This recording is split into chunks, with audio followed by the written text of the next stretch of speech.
Tusum Sanje Tam Jing or Dancing Gurjazo Shabda, Cutting Sumba Mebe, the Jim Pandan Lama, Tambe Shabjadu, Timame Bonam Goyabdo, Gosum Kuba Chembesa, Sashin Jabso, Joan, Seratum Jedon, Travar Meba, Jesu Zondo, so Pandan Dorje Shawa, Regun Shabda Lama Karmaba, Jingur Gunjin June, Sishi Bajur Idam Nanjurma.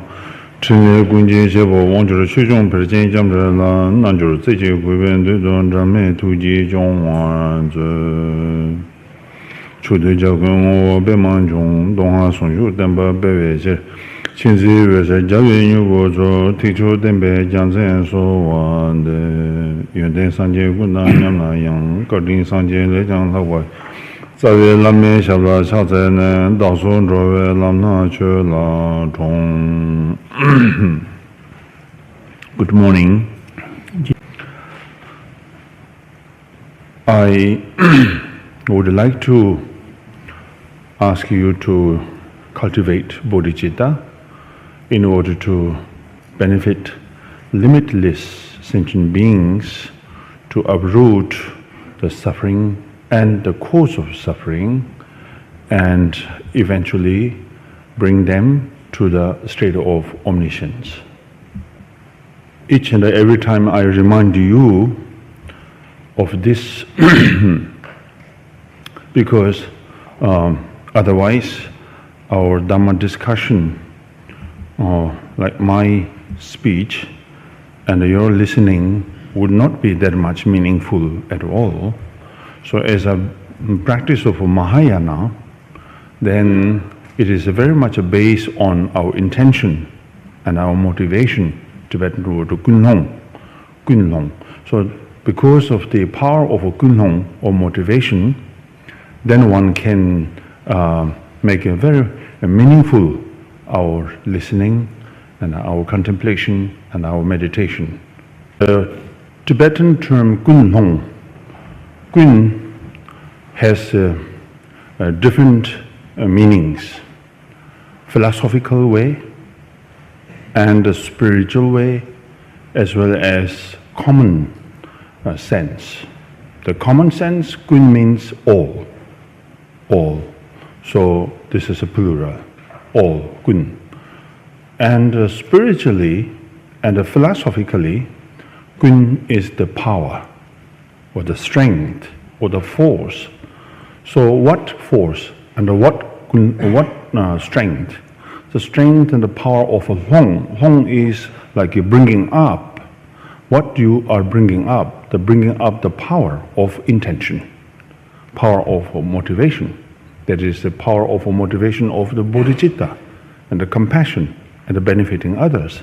Not necessary to be the Mahayanic way, but in the also practice of Hinayana, they have their perfect Kunlong, which is not harming others, not causing trouble to others, and bringing peace and harmony to the others by cultivating like a good heart.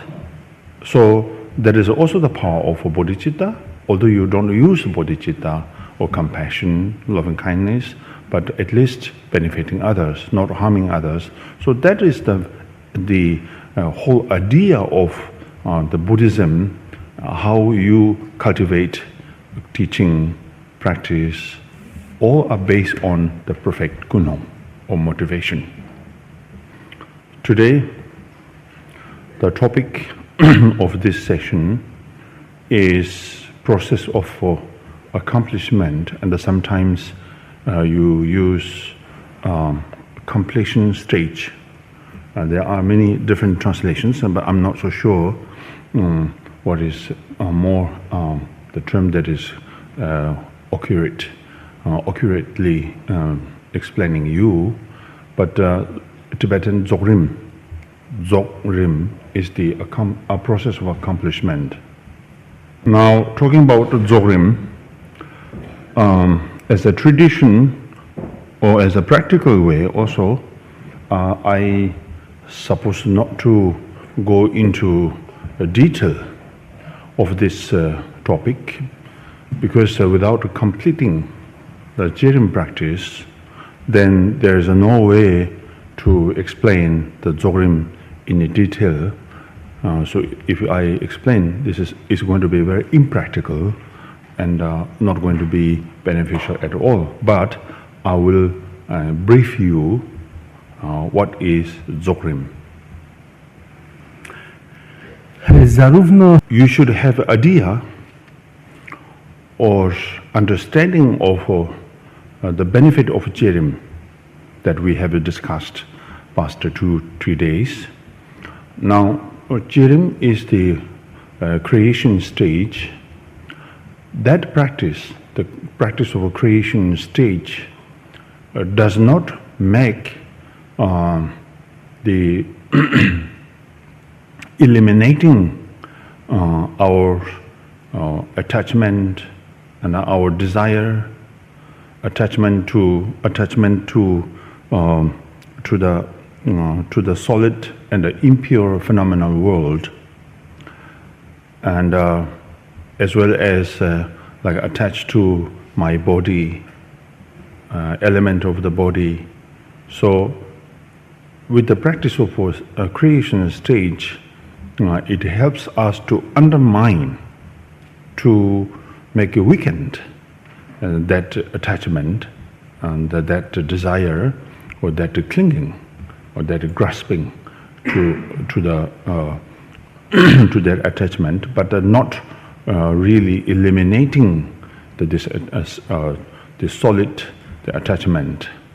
But whereas this Dzogchen practice, the completion stage, then helps us to get rid of, or to completely eliminate this strong, I shouldn't say strong, attachment to the solid, attachment to the solid and impure, the world, phenomenal world, and impure our body. So now with the practice of this completion stage, help you to overcome completely the problem, the gross problem and the subtle problems of our imagination or visualization.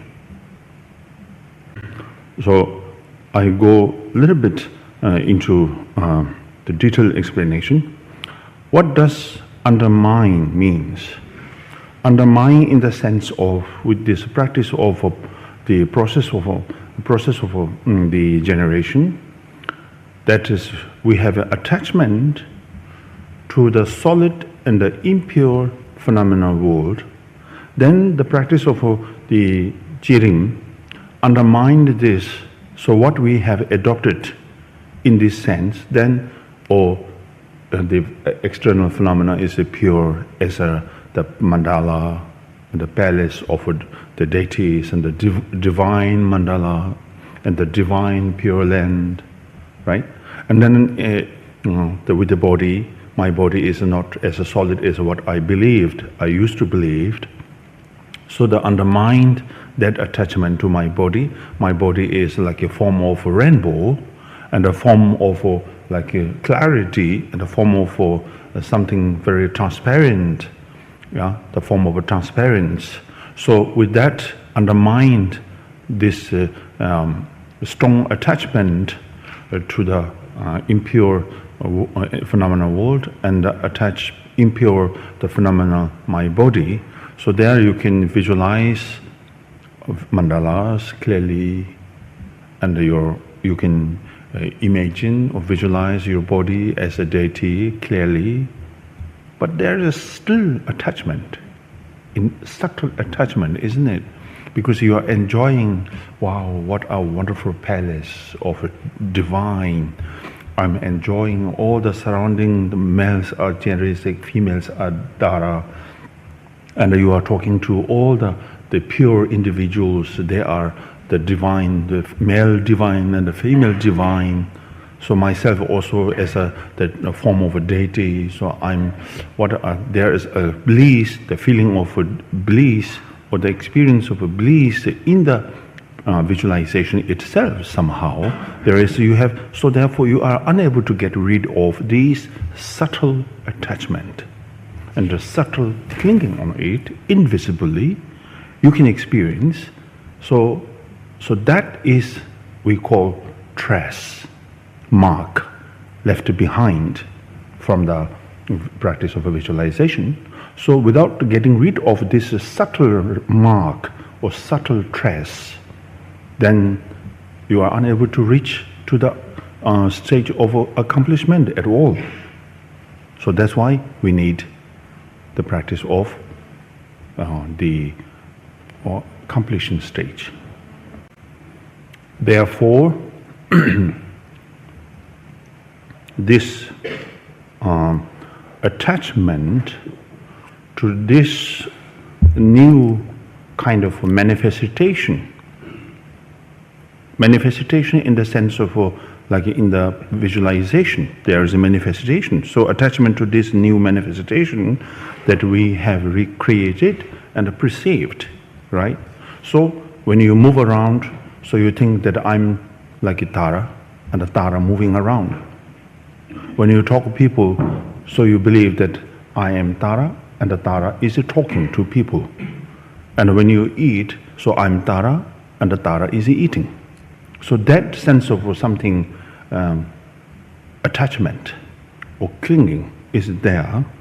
So but in the process of accomplishment, this whole new manifestation, new manifestation, then you are able to dissolve them into its own nature, because those manifestation arises from nowhere. It's just your own creation. But that creation helps you to overcome the certain state of your attachment, and now you are looking forward to uproot completely this subtle attachment. So therefore, Dzogrim, the completion stage, where you reach that state, then you are completely free from the subtle attachment, and you are completely dissolved this attachment back into its own basic ground. So that is the whole idea of the Dzogrim or the creation stage. That basic ground is never really departed from the beginningless of a time. It is not something, don't believe this basic ground is come from visualization. Then that's a wrong conception and a wrong belief. This basic ground of all the individuals is innately never separated and never departed. So therefore, if you are able to practice visualization correct way or proper way, then automatically this practice of a visualization goes into the practice of Dzogrim. Effortlessly, not with the effort, effortlessly. You don't need to expect, so when am I going to go into the practice of this completion stage? You don't need to ask your master, saying that sometimes you are wrongly saying, I have a completed practice of Jirim, but now when is my Dzogrim practice? So that is a very funny Dzogrim, isn't it? So Dzogrim is simultaneously arise from the perfect practice of a visualization. So this is a simultaneous and effortlessly, right? So therefore, it's called basic ground, is never really separated or departed from you initially. If you are able to conduct this Jirim, the process of a generation, it helps you to prepare for your death as well. Because everybody is so scared of death, but death is very natural. as our birth is very natural. Until we fully enlightened, this circle of birth and death is very natural. Nothing to be scared at all. But because of the weak of the wisdom and the practice, there is a kind of attachment for scared for death. So with the practice of visualization, eventually lead to awakening your mind fully. So there you are free from the feeling of fear for death. And you realize that death is natural. And being mingled your body, speech, and mind into the body, speech, and mind of the Dzogrim. Then when death comes, that is not death. As a yogi says, that is the little enlightenment, a small enlightenment. So people call this is the death, but yogis call a little enlightenment. So sounds good. Sounds very good. Now I would like to clarify something, because there is when we use the term the process of accomplishment, Dzogrim, has two different aspects. Tibetan call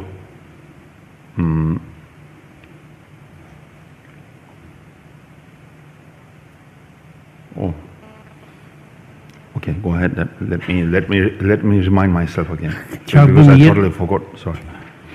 Chciałbym jedną rzecz tutaj wyjaśnić, co do terminologii. Kiedy mówimy o Dzogrim, o tym procesie osiągania doskonałości, to ma on dwa aspekty.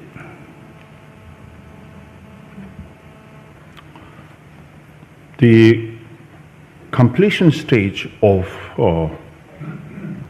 but anyhow, I don't need, because I forgot the term of a Tibetan word, but it's okay. The important is the explanation, so I can still go for explanation. Now, Dzogrim has this completion stage has two aspects. One, that is the current topic, what we are talking about, this the dissolution or the result of the Chirim practice. Oh yeah, now I remember. So the Nanjur Dzogrim, Nal Njor Dzogrim, Nanjur Dzogrim, number one. The other one is the Njivu Dzogrim. Let me explain what is the Nanjur Dzogrim. So that means the completion stage of yogi, right? Yoga. That is something to do with your practice of related to, let's say, Julu, practice of Julu in the Naropa's 6 doctrines, Julu, and as well as like Tumu, as well as like Poa. So these three practices we call also Nanjur Dzogrim. But this is not the final Dzogrim. This is, we consider, as a completion stage. Why you call this as completion stage? Because this is the before this creation. No, completion stage. Completion stage before completion stage. So this is directly connected to the final completion stage. So therefore, Tibetan words we use a tablam, trolam. So these Poa, Bardo, and Tumu, these practices is the path of liberation. Oh no, part of what? Tablam, method, yeah. Part of a method. So it directly leads to the final completion stage, or the Mahamudra practice. So that is the trolam, the path of liberation.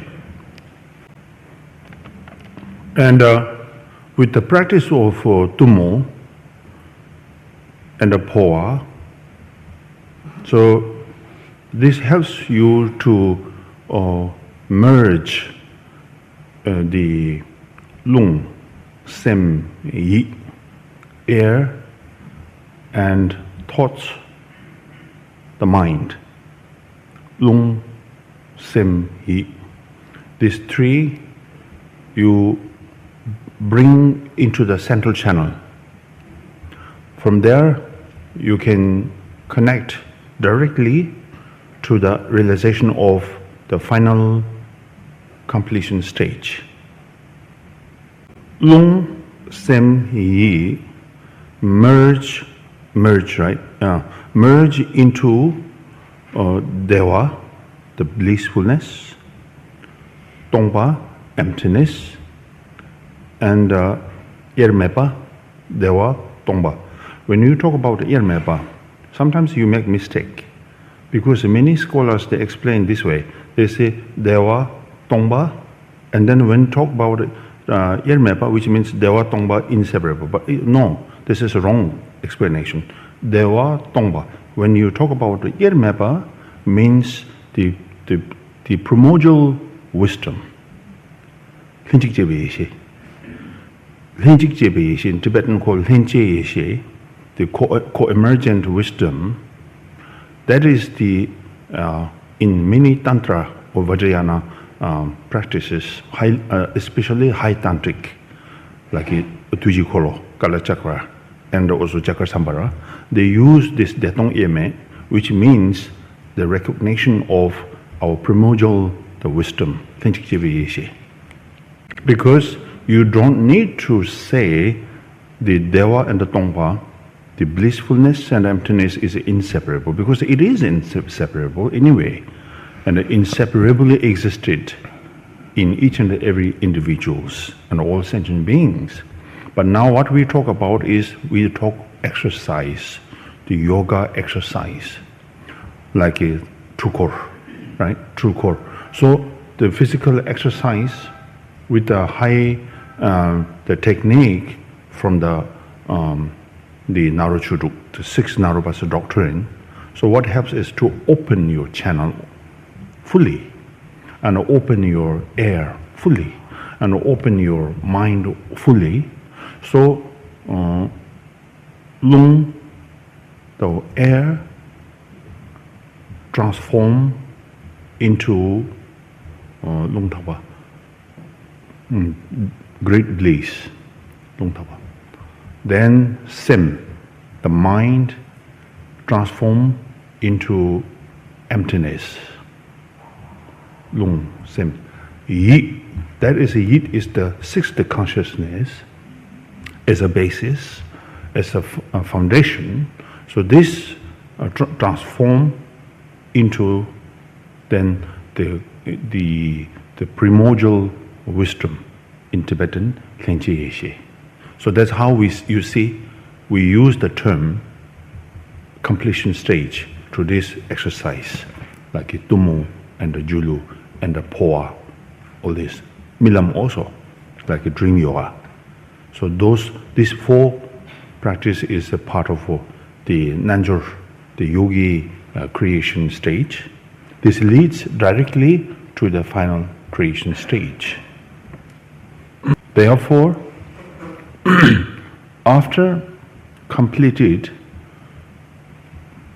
being practiced of the completion stage, then become inseparability, these two processes, Jirim and the Zorim inseparability. You should make inseparable these two processes. And this yogi, the particular yogi who is totally or fully or completely accomplished these two processes well, these two processes, then you see from the practice of the completion stage, the high Nanjor, the deity yoga practice is very comfortable, effortlessly. And when you walk, or when you work, or walk, or eat, everything is in the practice of deity yoga. So there are two aspects of deity yoga. One, relative deity yoga, And the other one is the ultimate deity yoga. When we talk about relative deity yoga, so your practice of jirim, they dissociate with the completion stage. That is the kunzup hayanajur.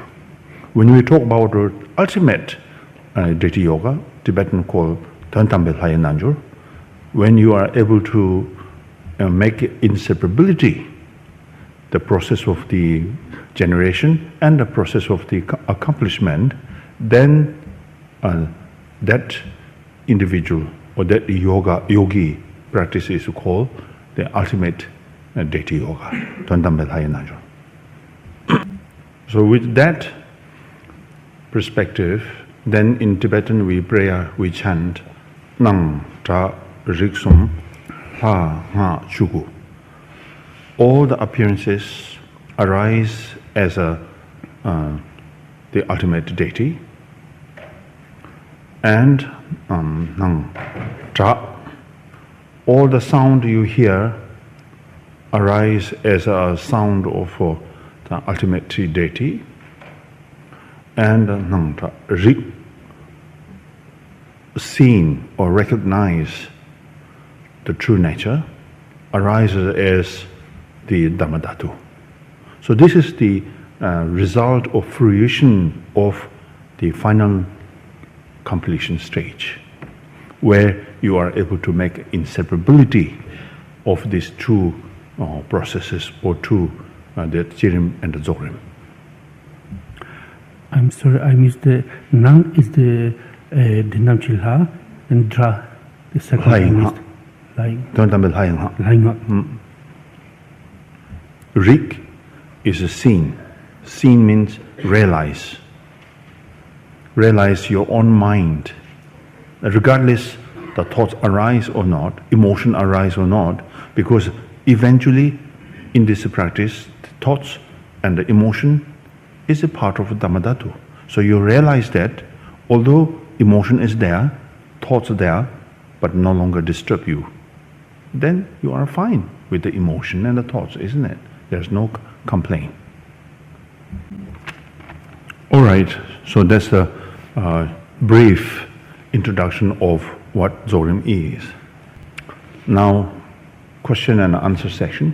Just to want to make sure, because sometimes I heard from some sources that he supposed or he is doing practice of Cherim Dzogrim. I want to make sure this is not separate practice, but it is the description of the two processes of some deity practice. There's no like Cherim Dzogrim itself, not related with some kind of idam.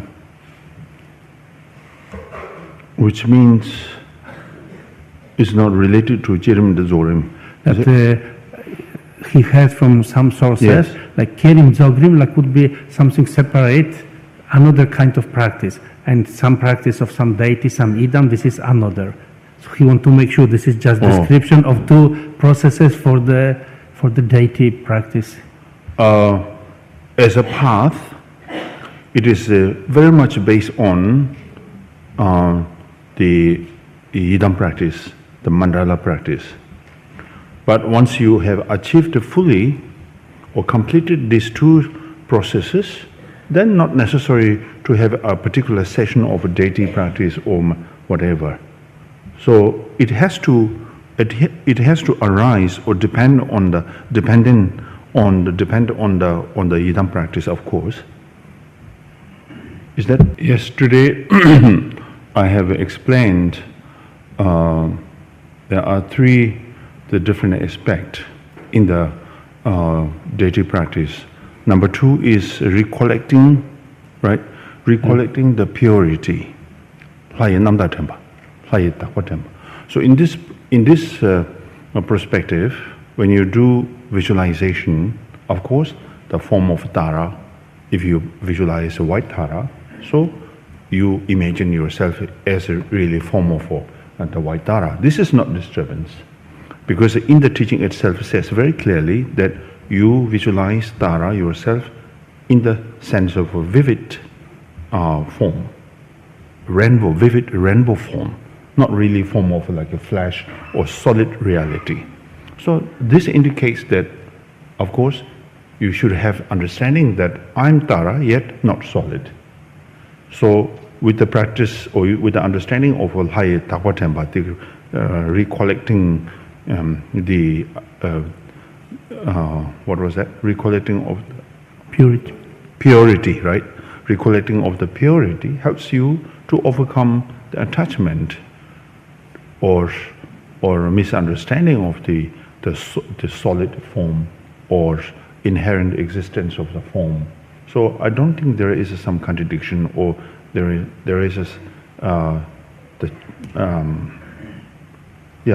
is no contradiction between visualizing yourself as a form of a deity, yet it is the form of a vivid rainbow. If I understood, the question is rather if it is possibly like Kerim would be going directly to the Dzogrim without the Tablam, without the yogas like in between. Tablam, like this, because and all this. She understood in this way there is a Kerim, then we have to practice this like 6 dharmas, which leads us to the ultimate. But I understand the question if Kerim can go directly into the Dzogrim, right? Without practicing yoga in the sense of what yoga? Like the exercise of like Tumo and Milam and Pardo. I think it is very much related, this tablam to the tolam. And without the tablam, there is no chance to be gained the liberation, the path of liberation. So it is not that process something that I have to complete first the stage of the stage of generation. Then I have to go to the path of means, and then to the path of liberation. It's not like something steps that you have to go effortlessly. So once you done a very accurate way of your practice of Chirim, then the next two comes simultaneously. So it leads spontaneously.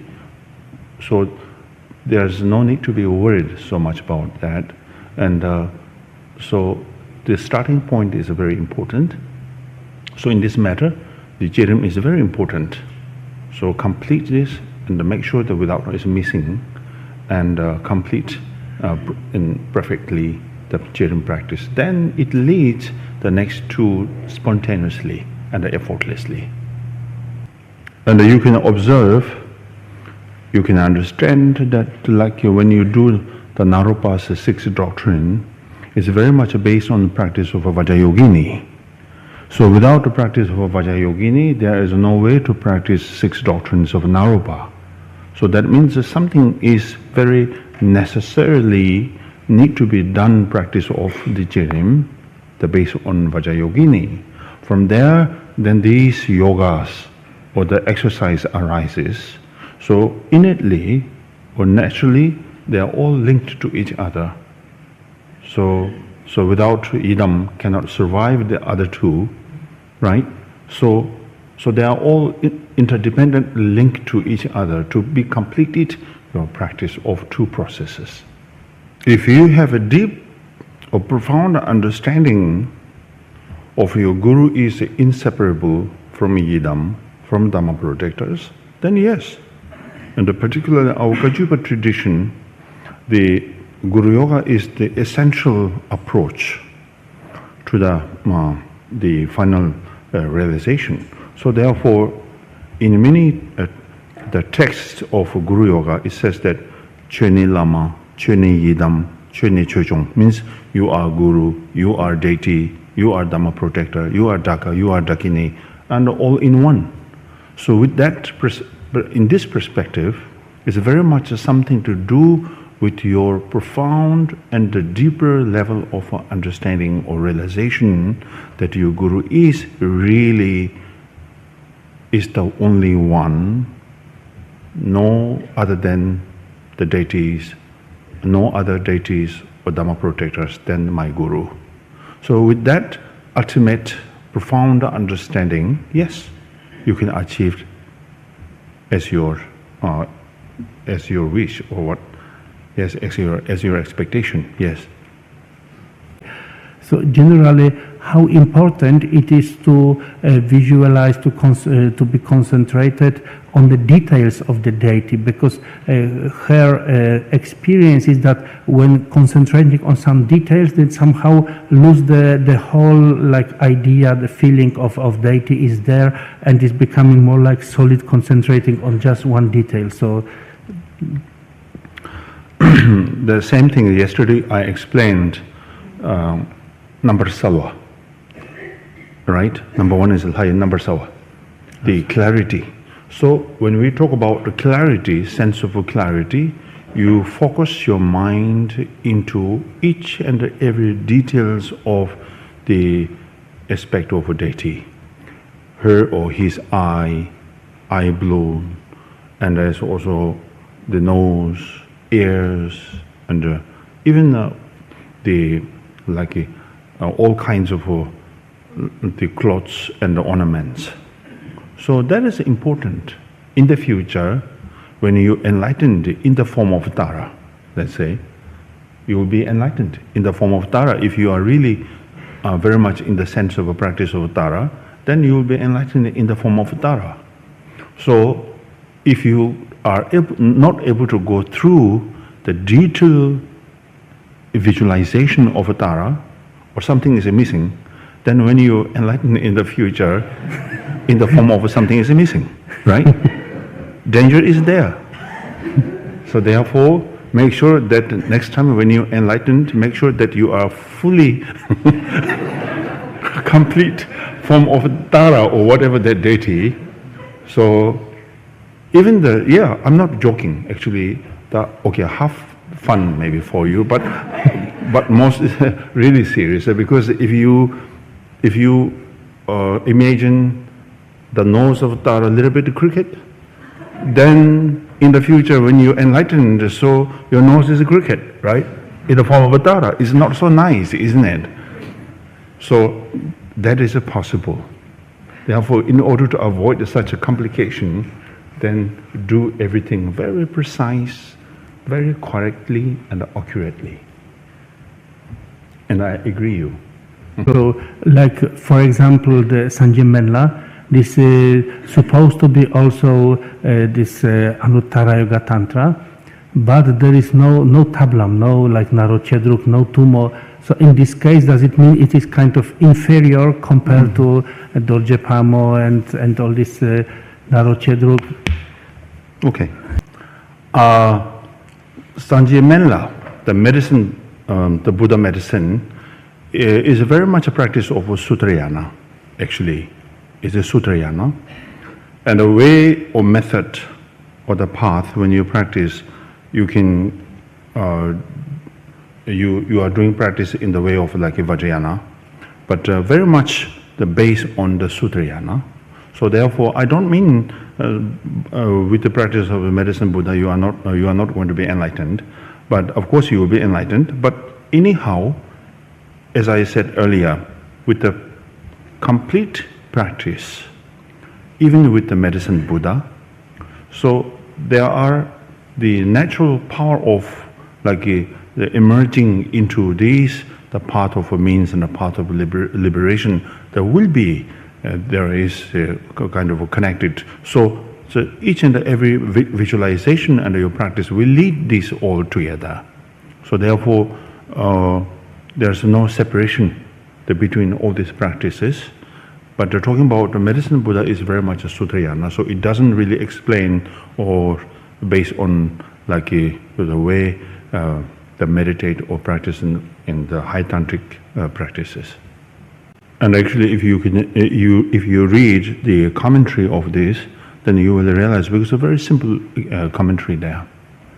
So the question is, if we speak about trying to imagine the deity, to visualize in the most precise and proper, perfect way, now we have different images, different tankas, different statues. So somehow this may be difficult to choose which one is the most perfect, and we have to judge. Maybe this one has a little bit too big head, or this one like this. How to find the ideal image, or how it comes that that we know how exactly Tara should look like. Because it's confusion because there are different kind of tankas. One is a little bit like this, one like that. That means you are very much in the particular shape and form of deity. Is it? That's very difficult. Because every statue makers, they make a different statue of Tara. So nobody has idea how real Tara look like. So that's why I'm saying this is a very much a confusion. Tara is free from form and a characteristic. If you are very much particular on these surfaces, how does it look like? Eye, nose. You can imagine as beautiful as you can. Yes, you can beautify Tara. Yes, because Tara does not have a fixed beauty. Her beauty is free from any concepts and the duality. So in this manner, you can visualize Tara is so beautiful that your mind can attract. From there, make sure you can get a blessing, not only attraction, but from there you can achieve the realization of ultimate Tara. Not only you enjoy look at Tara, so it doesn't make sense.